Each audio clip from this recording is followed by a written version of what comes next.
+2 द्वितीय वर्षर समस्त छात्र छात्री मानक मु स्वागत करुछि पिले 2 मार्किया और 3 मार्किया रो सिलेक्शन क्लास रे नंबर 1 रे पिले 2 नंबरिया 3 नंबरिया सिलेक्शन क्वेश्चन निश्चिंत भाव रे आर भितर आसीबा परीक्षा रे पिले एमआईएल ओडिया रो हमर टार्गेट अछि पिले माने 95% रखिया पई कि एई भिडियो रे बाई क्लास रे हमें पढ़िबा जी 2 नंबरिया और 3 नंबरिया रो सिलेक्शन क्वेश्चन पिले सिलेक्शन क्वेश्चन देखंतु एटी तुम सामने रे प्रथम प्रश्न मन रखिथिबो पिले माने 2 मार्किया 3 मार्किया कला बेले पिले बार बार कहूची तुम माने कौन करिवो ना विषय ना राइटर ना निश्चिंत भाव रे रखिबो पिले माने एटी तुम सामने रे प्रथम प्रश्न प्रबंध अछि जीवनर परम काम्य कोन ना प्रबंध होची पुष्पपुर वर्षावरण रे प्राबंधिक होचंदी कृष्णचंद्र पाणिग्राही रे पिले प्रबंध होची पुष्पपुर वर्षावरण आ प्राबंधिक होचंदी के पिला माने ना किए ना हमर कृष्णचंद्र पाणिग्राही हला तो सदार्चित धन रे निज अर्जित धन रे सदार्चित धन रे कोन करिया सुंदर स्वास्थ्य निर्मल मन मानव जीवनर परम काम्य सुंदर स्वास्थ्य एवं कोन होइजो पिला माने ना स्वास्थ्य निर्मल मान मन मानव जीवन परम काम्य ओके तो जीवा नेक्स्ट क्वेश्चन को कौन रही देखा तुम सामने एटी अच्छी तो ख नंबर प्रश्न पिला माने गोटे सेकेंड पिला माने गोटे सेकेंड ठीक अच्छे जीवा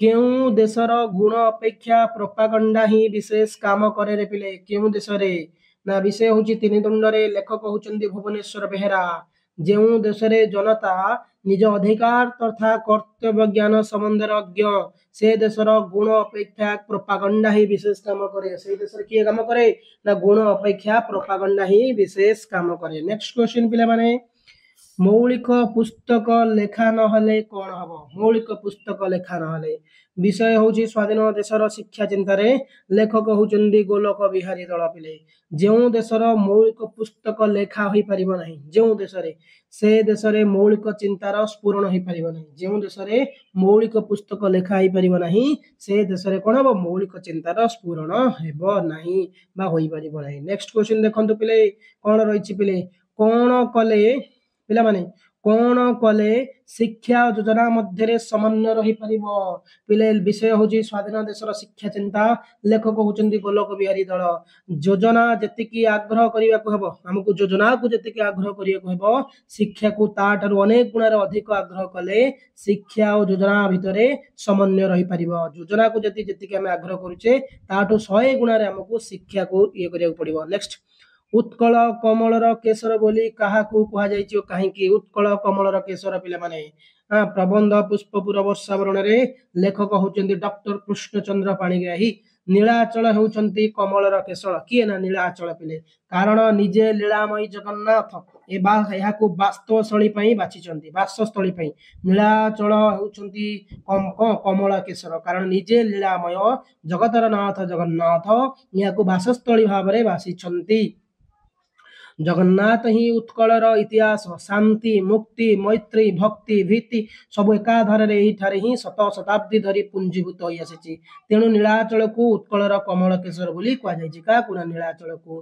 तापर पिले माने देखंतु कोन रही लौकिक ज्ञान कहिले कौन बुझ पिले लौकिक ज्ञान कहिले आमे कौन बुझिबा ना कवि होचंदी सचिदानंद राउतराय कविता होची वार्ता लौकिक ज्ञान कहिले वास्तव समाज रो कार्य कारण युक्त जड़ वस्तुवाद ज्ञान को बुझाई पे लौकिक ज्ञान कौन ना लौकिक ज्ञान कहले वास्तव समाज रो कार्य कारण युक्त जड़ वस्तुवाद ज्ञान को बुझाई थाई पे माने नेक्स्ट कौन रहिला पे माने सीतांक मनरे की भिक्षा उदय होइतला पे सीतांक मनरे कवि होचंदी गंगाधर मेहरे कवितारे कौन कवि कवि सॉरी कवि होचंदी गंगाधर मेहरे कविता होची पिले तपस्विन्य पत्र पंडित मानकु दान करिबा प्रसंग पिले पंडित मानकु दान करिबा प्रसंग सीतांक मनरे ए भिक्षा उदय होइतला पिले सीतांक मनरे कोन होइतला ना ए भिक्षा उदय होइतला पिले नेक्स्ट क्वेश्चन पिले जिबा निर्मम विदेशी नीति कौन पिले निर्मम विदेशी नीति कौन ना एटी पिले मन अछि कवि होची राधानाथ राय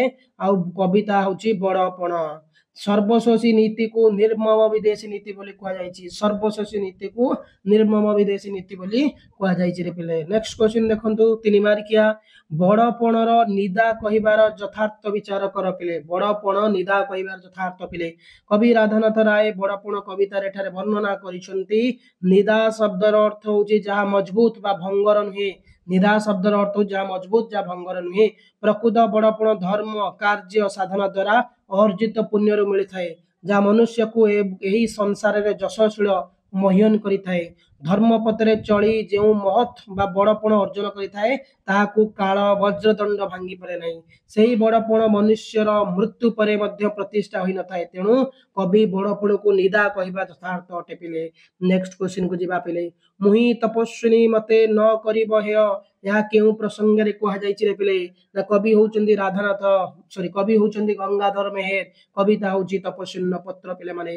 ଦାନ ବାରିଧି ରୂପେ ଶ୍ରୀରାମଙ୍କୁ ବର୍ଣ୍ଣନା କରି, ଦାନ ବାରିଧି ରୂପେ କାହାକୁ ଏଠି ପିଲେ ବର୍ଣ୍ଣନା କରାଯାଇଛି ନା ଶ୍ରୀ ରାମଙ୍କୁ। ଏବଂ ନିଜକୁ ତପସ୍ୱିନୀ ରୂପେ ସୀତା ଚିତ୍ରଣ କରି କହିଛନ୍ତି ଯେ ଶ୍ରୀରାମଙ୍କ ନିକଟରେ ତପସ୍ୱୀ ମାନଙ୍କୁ କିଛି ଆଦାୟ ନଥାଏ। ତେଣୁ ସତୀ ସୀତା ଜଣେ ତପସ୍ୱିନୀ ହୋଇଥିବାରୁ ତାଙ୍କୁ ହେୟ ବିବେଚନା ନ କରି ସେ ରାମଚନ୍ଦ୍ରଙ୍କୁ ଅନୁରୋଧ କରିଛନ୍ତି। କିଏ? ନା ତପସ୍ୱିନୀ ସୀତା ମାତା ହେଲା। ନେକ୍ସଟ ମନ୍ତ୍ରୀ ଓ ସଭାସଦ ବର୍ଗ କେଉଁ ବିଷୟରେ ଆଗ୍ରହୀ ହେଇଥିଲେ ପିଲେ?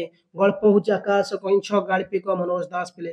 ମନ୍ତ୍ରୀ ଓ ସଭାସଦ ବର୍ଗ ସମସ୍ତେ ଅଧିକ ଦକ୍ଷ ରାଜସେବା ନିମନ୍ତେ ଅଧିକ ଦକ୍ଷ ରାଜସେବା ନିମନ୍ତେ କଚ୍ଛପର କିଞ୍ଚିତ ମାଂସ ଭକ୍ଷଣ କରି କୌଣସି ନା କୌଣସି ରୋଗରୁ ମୁକ୍ତି ପାଇବା ପାଇଁ ଆଗ୍ରହୀ ହୋଇଥିଲେ ପିଲେ।